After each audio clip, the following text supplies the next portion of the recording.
Let me ask you something, and be honest. When was the last time you woke up and didn't feel like you were drowning? When was the last time you looked in the mirror and didn't see someone tired, burned out, and just barely holding it together? Because if you're losing hope right now, I get it. I've been there, and I need you to hear me. This moment you're in, it's not the end of your story. It's the part that's going to make you stronger than you've ever been. Losing hope doesn't happen all at once.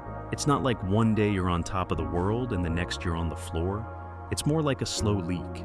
One disappointment, one rejection, one loss, one unanswered prayer at a time. You keep showing up. You smile when people ask how you're doing. You tell them, "I'm fine." But inside, you're exhausted. You're drained. And you're scared to death that it's never going to get better. Let's be honest. Hope feels like a joke when you're surrounded by chaos. When your bank account is empty. When your relationships are falling apart. When your dreams feel like distant memories. Hope feels like a luxury. But here's the truth. Hope isn't a luxury. Hope is a weapon. And the reason you feel powerless right now is because you've put your hope down. You stopped believing. And I get it. You've been let down so many times. The idea of getting your hopes up feels like setting yourself up for disappointment. But listen, numbing your hope doesn't protect you from pain. It guarantees your misery. You were not born to live like this. You were not born to just survive. You were born to rise, even here, especially here. Let me be brutally honest. One of the most dangerous things you can believe when you're losing hope is the lie that this is just how it is now. That is bullshit. This is just how it is now, is the anthem of surrender. And I'm not here to let you surrender. You don't need permission to fight for your life again. But here's what's really messing with you. You think the fact that you're tired means you're weak.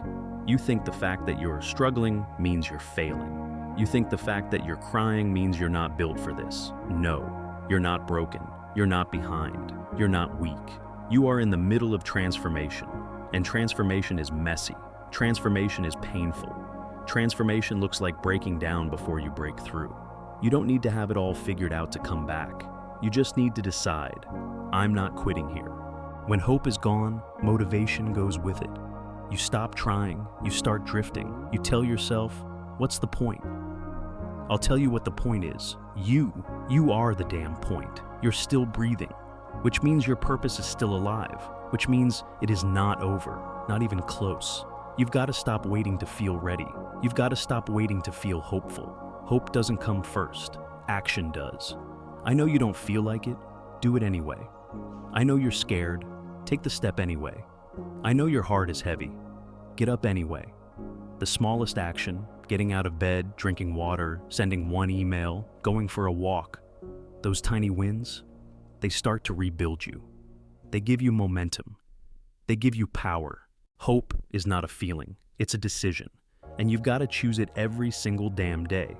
Look, you don't need a 5-year plan right now. You don't need a perfect strategy. You just need to make one brave decision today.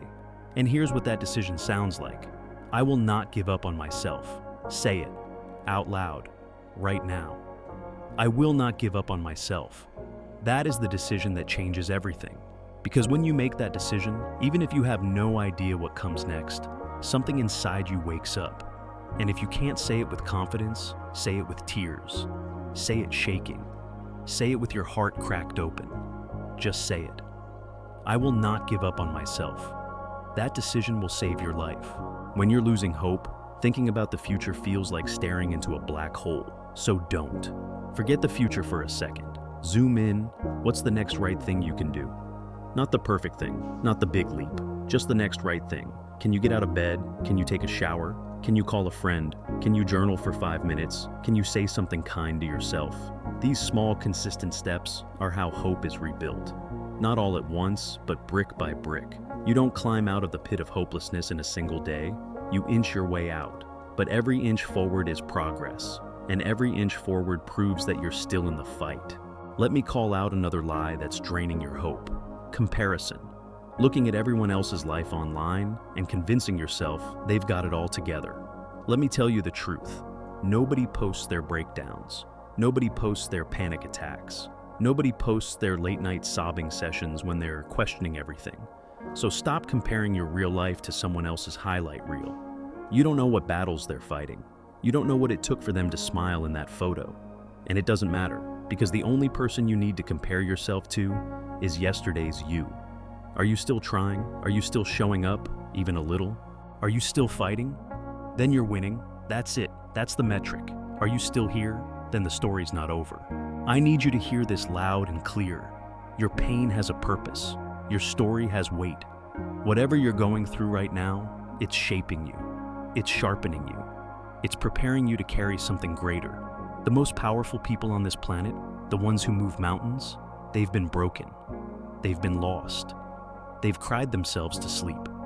But they got back up. And that's what makes them powerful. Pain is not the end of your story. Pain is the proof that you're evolving. The comeback? It doesn't come after the pain. It comes through it. Let me tell you something that no one wants to hear when they are drowning. The fire you're in right now, it's not here to destroy you. It's here to reveal you. Not the version of you that plays it safe. Not the one that smiles to keep the peace. Not the one that hides the pain behind "I'm fine." The real you, the warrior. Yeah, that version. The one who forgot they had fire in their bones. The one who's still inside you, buried under years of fear, doubt, disappointment, and survival mode. The fire doesn't just burn, it refines. It burns away the lies you believed. It melts the masks you've worn. It forges you into something unshakable. You know what no one tells you? You don't grow when life is easy. You grow when you have no choice but to. When your back is against the wall. When everything you leaned on falls apart. When the only thing you've got left is a whisper that says, "Don't you quit on me now." That's when it happens. That's when you meet the part of you that doesn't quit, that doesn't fold, that screams, "This pain will not be wasted." Because here's the brutal truth. Most people run from the fire. They numb, they hide, they quit. But not you. You're standing in it. And if you're still standing in it, that means you're being forged, like steel in a furnace, like diamonds under pressure, like legends in the dark. So, yeah, you're tired, yeah, you're hurting, but you're not done. You're becoming. And let me make this clear. Becoming is messy. Becoming is brutal. Becoming will cost you comfort, certainty, and sometimes even people. But do you want to know what's on the other side of this fire? Clarity, strength, power, identity, purpose.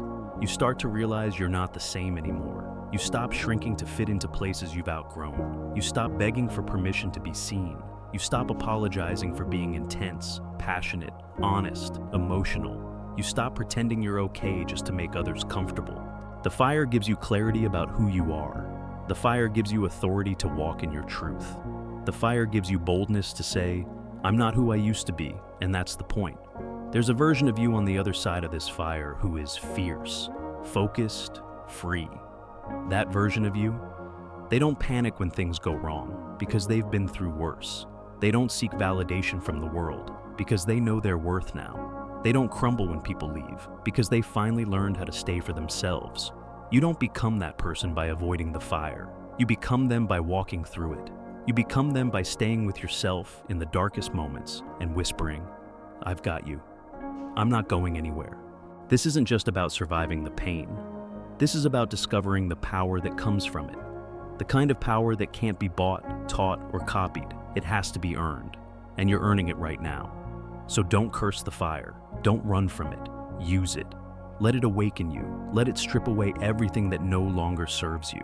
Let it break your heart wide open, because that's how the light gets in. And the next time someone asks, "How did you become so strong?" you'll smile and say, "I didn't choose the fire, but I chose to rise from it. And damn it, that is who you are." Let me leave you with this. You're not powerless. Even in your lowest moment, you still have a choice. You can choose to keep going. You can choose to ask for help. You can choose to forgive yourself. You can choose to get back up again and again and again. Because you are not hopeless. You are not forgotten. You are not broken beyond repair. You are becoming. So don't you dare give up now. You've survived every single worst day of your life. You've made it through every sleepless night. You're still here. So ask yourself, if I've come this far, why not take one more step? You don't need the whole staircase, just the next step. And remember, you are stronger than you feel and more powerful than you know. This chapter is hard, yes, But it's not the ending. It's the beginning of your rise.